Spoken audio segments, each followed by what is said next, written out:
Can you talk about how much control over allopathic medicine the pharmaceutical companies actually have? Well, yeah, going back 100 years now, it's a total control. I mean, they basically controlled the curricula. They pay for and support by grants or otherwise a lot of what goes on in the medical schools. The medical those to be doctors, the students there are being visited by drug reps, sometimes taught by drug reps, much like Really? many of the surgical. You wouldn't believe this; it's so crazy, but like whether it be a Johnson & Johnson, they'll send in a sales rep to show doctors how to use their product in surgery. These are the kind of things that happen. You don't realize how entrenched they are. And of course, the idea of Obamacare, which is patently offensive. Now, if it were McCain Care, and it was the same thing, it would be patently offensive, this idea that the government could mandate the purchase of this so-called medical insurance, which would only cover drugs and drugs and more drugs, for which many Americans are waking to say, I don't want more drugs. We have too many. Let's roll that back. But that came to being because of the medical monopoly established in the 20th century, which made medicine cost prohibitive, because prices don't go down in a monopoly. Sure. They don't.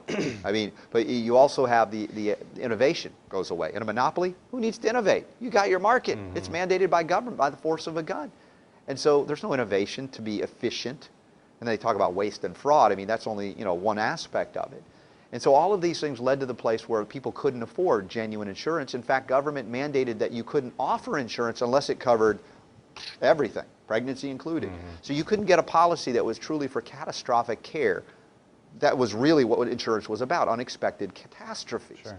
And so it was now cost prohibitive to even get something that no longer existed. And then they blame the evil Republican, play the game. Yeah. And the fact is, it was all of the above that created the scenario where medicine was completely unaffordable and all toxic, and that alternatives were suppressed. There was no First Amendment to discuss what natural supplements could do, homeopathy or otherwise. And at that point, half of the American people begged for, the government has to intervene because the market it didn't work. But it wasn't the market. There hasn't been a free market in healing and medicine for 60 years. And it's gotten worse and worse and worse.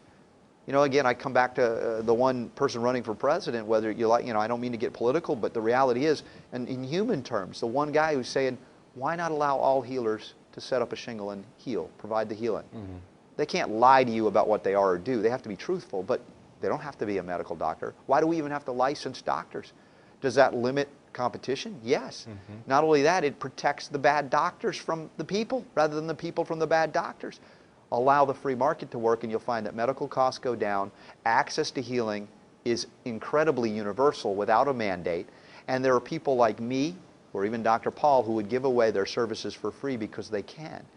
That they're violating now law. You can't give that away. You're not allowed to do that. Only the government can provide it. So charity would come back into play, and we can genuinely help people that are in need, and even the poor people largely would be able to afford medical care because it would only be used in extreme circumstances as opposed to where it is now under the monopoly system. So there's a lot of history that needs to be understood, and I'm glad you brought up the Flexner Report because it was 100 years in the making of the Obamacare.